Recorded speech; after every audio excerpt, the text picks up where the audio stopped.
My in-laws thought a staged jewelry theft would ruin me. What they forgot was that I'm a professional auditor. While they waited for my arrest, I was already inside their logistics empire. Stick with me, because by the end of this, you'll see exactly how one spreadsheet brought down a multi-million-dollar legacy. I'm Renata Kessler, married into the Voss family 5 years ago, a name that meant something in this city, attached to a logistics empire that moved cargo across 3 continents. I never asked to be part of their inner circle.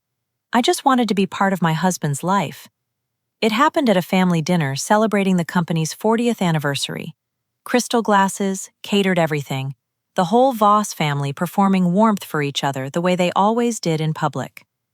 My mother-in-law, Ingrid, had been distant with me from the start, polite in that razor-thin way that means someone's already decided you don't belong. Halfway through dessert, a family heirloom went missing. A diamond bracelet, 3 generations old, supposedly kept in a locked display case upstairs. 20 minutes later, police were at the door. My purse, sitting exactly where I'd left it in the guest room, had the bracelet inside it. I didn't do it. I knew I didn't do it. But knowing something and proving it in front of 6 police officers and a family that had already decided your guilt is a different kind of powerless than I'd ever felt before. They didn't even look surprised. That's the detail that stuck with me the whole ride to the station. Nobody in that family looked shocked, just satisfied, in a quiet, controlled way that made my stomach turn even through the panic. It took me 3 sleepless nights to understand why. I wasn't the outsider they simply didn't like. I was the outsider who'd started asking questions about company finances, about the consulting fees that never matched any invoice I could find, about why the family kept me at arm's length from every business conversation. I was too close to something, and getting rid of me, permanently and publicly, solved a problem for them. I was released on bail 3 days later, my name already circling the local papers as daughter-in-law accused of stealing family heirloom. My husband stayed quiet through all of it, the same practiced silence his whole family specialized in. That night, packing a bag to stay somewhere that didn't feel like enemy territory, I found something in the guest house closet that wasn't mine. A cheap, prepaid phone, tucked behind a stack of old towels. I almost left it there. I'm glad I didn't. Because that phone had one saved number, a handful of encrypted messages I could barely read, and it was about to become the first thread in unraveling everything the Voss family had spent decades hiding. They'd made a mistake. They thought they were dealing with a grieving, humiliated daughter-in-law who'd quietly disappear. They forgot I used to do forensic accounting for a living. I didn't go to the police with the burner phone.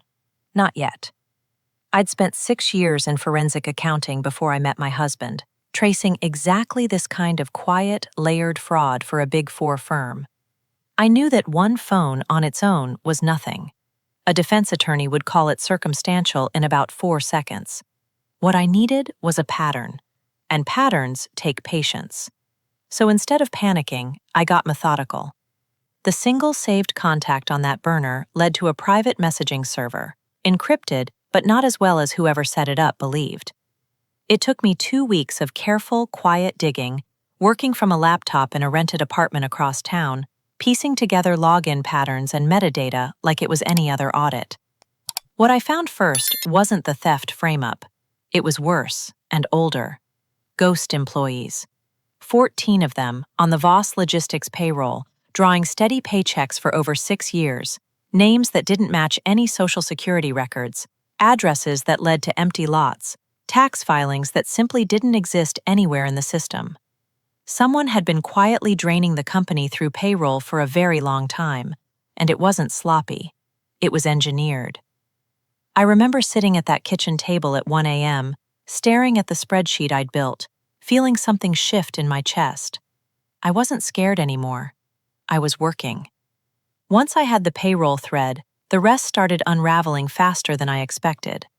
I cross-referenced international shipping manifests against actual customs inventory records, a tedious process, hundreds of documents, but forensic accounting teaches you that fraud always leaves fingerprints in the gap between what's declared and what's real.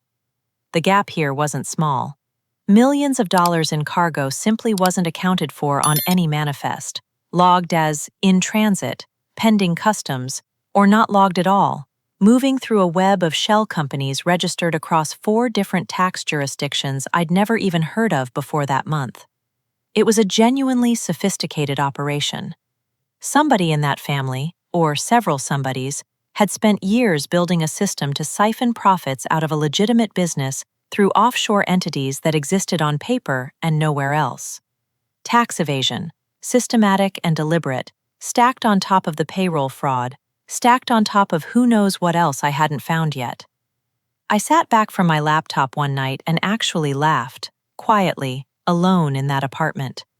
Because I realized something with a clarity that almost hurt. The theft charge against me, the bracelet, the staged arrest, the humiliation, required the Voss family to be exactly the kind of people a jury would believe. Respectable, above reproach, victims of a scheming outsider.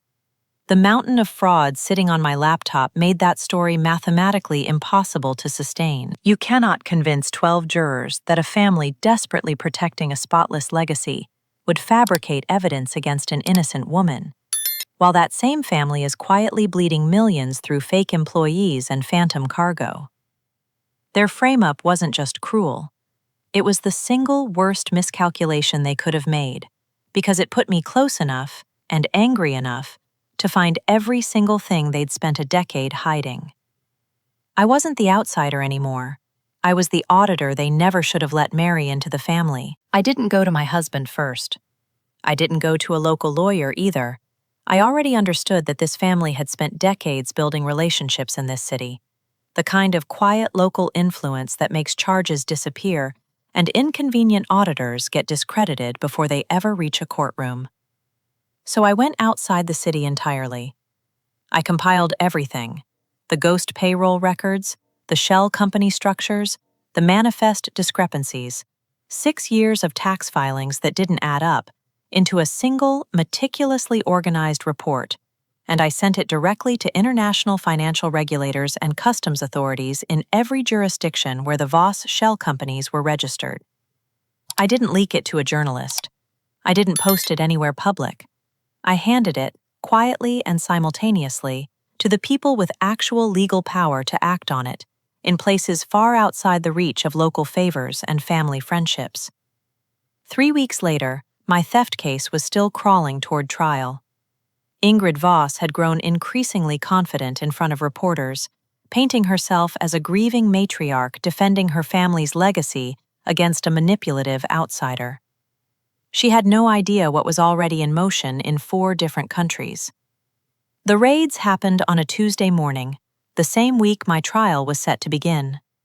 Coordinated, simultaneous, federal agents and international regulators moving on Voss Logistics headquarters and 3 overseas shell entities within hours of each other. By the time my own hearing opened that Thursday, half the courtroom already knew what was unfolding on the news. The prosecution had built their entire theft case around the idea that I was a desperate, dishonest woman trying to steal from a legitimate, respected family business. Their own evidence, financial records subpoenaed from Voss Logistics to prove my alleged financial motive for stealing the bracelet, turned out to contain the exact same irregularities federal investigators were now building a criminal case around. I watched the prosecutor's face change in real time as defense counsel began cross-referencing dates. The financial records meant to convict me were now Exhibit A in an entirely different case against the people who'd accused me. My charges were dismissed within the week. Ingrid Voss and 2 of her sons were indicted on multiple federal counts: wire fraud, tax evasion, falsified employment records, conspiracy. The company that had operated for 3 generations was placed into receivership within a month, its assets slowly liquidated to cover back taxes, fines, and settlements that stretched into 8 figures. My husband didn't defend his mother. I think by the end, even he couldn't find the words to. He also didn't quite know how to stand beside a wife whose quiet audit had dismantled his entire family's legacy in 6 months. We didn't survive that as a marriage. I don't regret it. At the final hearing, watching the judge read out the dismissal of my charges in the same breath as the new indictments against the people who'd framed me, I didn't feel triumphant exactly. I felt something steadier than that. The specific relief of watching the truth finally outweigh a decade of carefully maintained lies. They thought a diamond bracelet and a well-timed phone call to police would erase me quietly. What they never understood was that some people don't break under pressure like that. Some of us just start counting.